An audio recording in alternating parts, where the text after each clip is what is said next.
there was a French soldier there named Pierre Baillot, P-A-I-L-L-I-O. Yeah. And he had some children. One of them was Pierre II, his son. Now, when Pierre II was son, his father and mother died. He became an orphan. When he was 18, he got an invitation to go to France to visit his relatives. So he left the area, he went down to New Orleans. He was going to catch a boat to France. When he got to New Orleans, he found out they were having the French Revolution. So it wasn't a good time to go to France. So he stayed in New Orleans. And while in New Orleans, he met a planter. The planter's name was Monsieur Lecour. And he had a plantation north of Baton Rouge, in the area called Pt.4. Pierre went to work for Mr. Lecour, and that's where he got his education. He learned how to run a plantation. He also got a wife, because Mr. Lecour had a daughter named Magdalene. So they fell in love and got married. Now, a couple of years later, they had some children. They decided it was time to get their own house. He knew how to run a plantation. He had some financial backing from the father-in-law. So he went and applied for a Spanish land grant. Now, this was all Spain at the time. This was Spanish. So he got a land grant from Spain for 572 acres.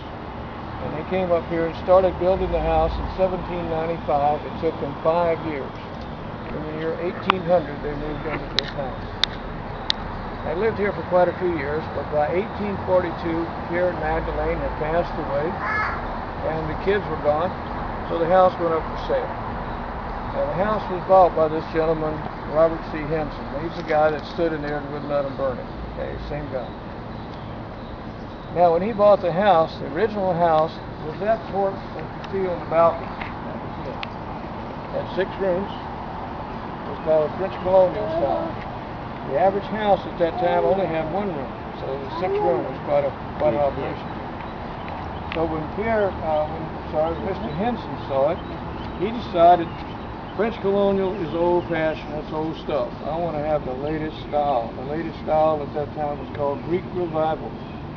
So he made a lot of changes to the house. The biggest changes were these big rooms you see on each end.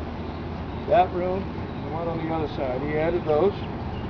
The other thing is the Greek Revival columns, big square columns, that was part of that book. He made the doors, he put modern doors. The original doors were shorter and more primitive because the people were smaller.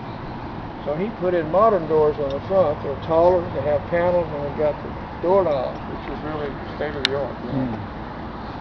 And then he took the whole thing and painted it white and added the green shutters. And he did that in 1842. So this house has survived the Civil War, American Legion, and it existed under 3 different flags. When it was built, it was under Spain.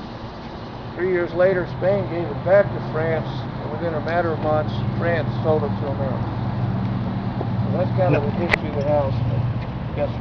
Did he have glass? Did he have glass windows, or did he just use I think so. I'm not exactly sure of that. I need to check on that. But the answer I've always heard is yes. Who worked the plantations that he learned from? What's that? Who worked in the fields of the plantations? Was it a family plantation, or did they have? No, it was a family plantation. Okay, so did they own slaves at that time? 95. 95 slaves? Right. Okay. 95 slaves, the first family. Okay. Now, when Robert Henson bought it, they had expanded it. Okay. And by the time he bought it, they had 125 slaves. Okay. But they'd also expanded the ground. Started off with 572 acres. When they finally terminated it, it had over 2,700 acres. Wow. It had grown quite a bit. What was the crop? Cotton. Cotton. Right. They had 3 main crops. Cotton was their money crop. Then they also grew indigo. But they also grew sugar cane for their own use. Let's go inside the house and see. One more question. Yeah. The roof, Yes, sir. is that shake or shingles? Shingles. Cedar. Cedar or cypress. Probably cypress, you would think, because built with everything from around the area. And when we go in the house, please don't touch anything and cover these logs. Take all the pictures you want, you just can't use the camera. No flash, you said? No flash. No flash. Okay.